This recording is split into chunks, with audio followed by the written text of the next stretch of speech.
नाद के मुख्य भेद। नाद के मुख्यतः दो भेद होते हैं, आहत नाद और अनाहत नाद। आहत नाद के बारे में पढ़ते हैं।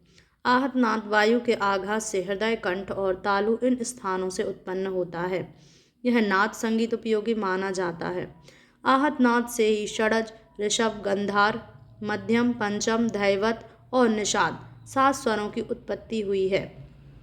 अतः आहत नाद का संगीत में विशेष संबंध है।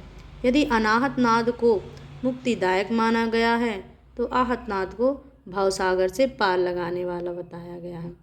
अनाहत नाद। यह अनाहत नाद नाभि कमल में स्थित होकर सदैव बिना आघात के शब्दायमान होता है, किंतु वह साधारणतया सुनाई नहीं देता।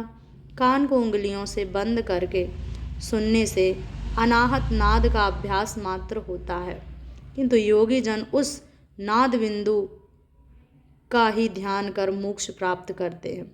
अनाहत नाद संगीत उपयोगी नहीं होता क्योंकि यह सुनाई नहीं देता, किंतु यही अनाहत नाद ना होता तो आहत नाद की भी उत्पत्ति नहीं होती।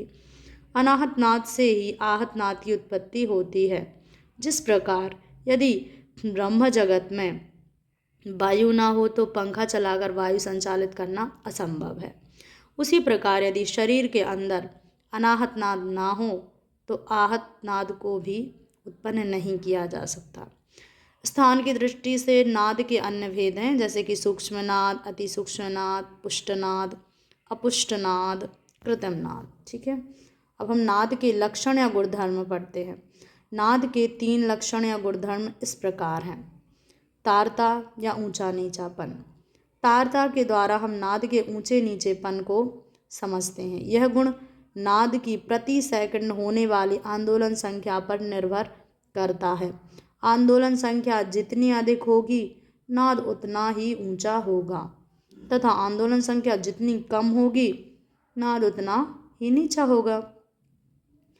तीव्रता या छोटा बड़ापन। यह गुण आघात की शक्ति पर निर्भर करता है। आघात जितना जोरदार होगा नाद उतना ही बड़ा और दूर तक सुनाई देगा। आघात जितना हल्का होगा नाद उतना ही हल्का व कम दूरी तक सुनाई देगा। विशेषतः हम तीव्रता से यह जान पाते हैं कि ध्वनि वातावरण के कितने क्षेत्र को प्रभावित कर सकती है। नाद की जाति अथवा गुण। इस गुण की विशेषता यह है कि इसमें अमुक वाद्य द्वारा बजने वाली ध्वनि की पहचान की जाती है। साधारण शब्दों में हम यह कह सकते हैं कि नाद की जाति वाद्यों की बनावट एवं स्वयंभू स्वरों पर निर्भर करती है।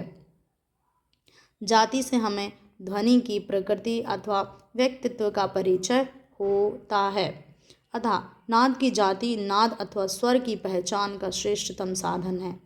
इस प्रकार तारता नाद की प्रति सेकंड आवृत्ति पर, तीव्रता कंप विस्तार पर तथा जाति स्वरों पर निर्भर करती है। नाद का महत्व एवं उपसंहार। उपरोक्त विवेचना के आधार पर यह पूर्णतः स्पष्ट है कि संपूर्ण सृष्टि नाद के अधीन है।